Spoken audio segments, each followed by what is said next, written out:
vetëm për të grimuar, zakonisht jo pak përtojmë dyqysh me pa veten, me shkrujt këtë letër, është një lloj refleksioni gjithsesi që ti edhe është shumë e vështirë.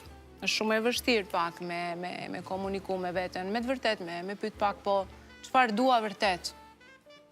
Çfarë është ajo gjëja që mua më bën mirë dhe çfarë unë mund të bëj?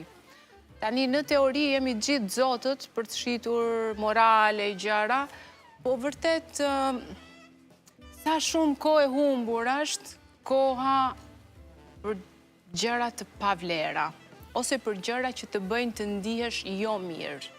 Është kohë e humbur. Ne nuk kemi aq kohë, sepse faktikisht ne jemi të bërë prej kohës. Jeta jone çka jemi? Kohë. Një kohë që nuk kthehet më asnjëherë mbrapa.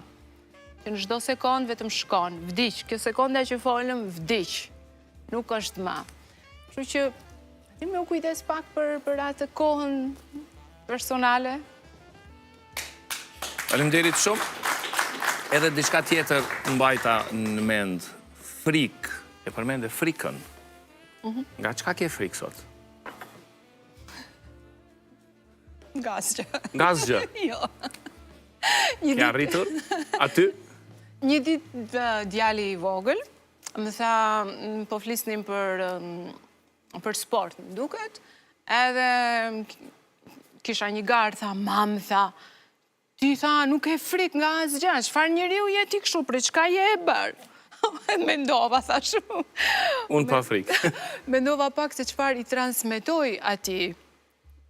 Sepse thot, kjo është e çmendur, kjo ndonjëherë flasim për mirin, ka lindur në diktaturë, edhe unë i tregoj që shka qenë, a i të merrohet nga gjërat, pastaj ka qenë lufta në Kosovë, ka qenë kështu, ka që s'ka pas rrymë, kanë qenë shtëpitë e djegura, njerëzit nuk i kanë ditë njerëzit, ku i kanë e plot gjëra,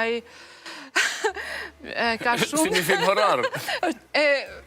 Ka shumë të vështirë që ta kuptoj.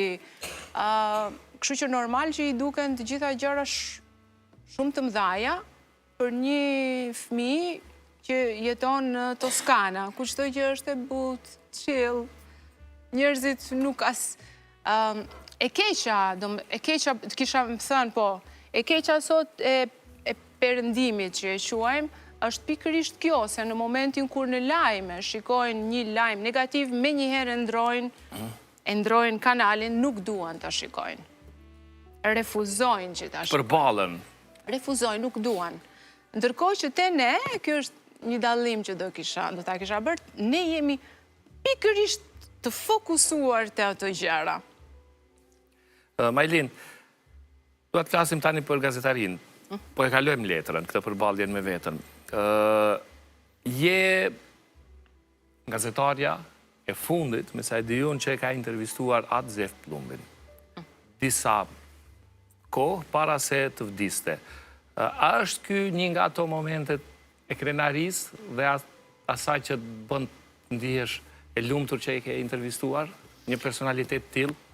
E lumtur gjithsesi, krenare nuk e di, nuk më pëlqen krenaria, po unë aty kam qenë thjesht në momentin e dur, në vendin e dur, kam qenë thjesht me fat.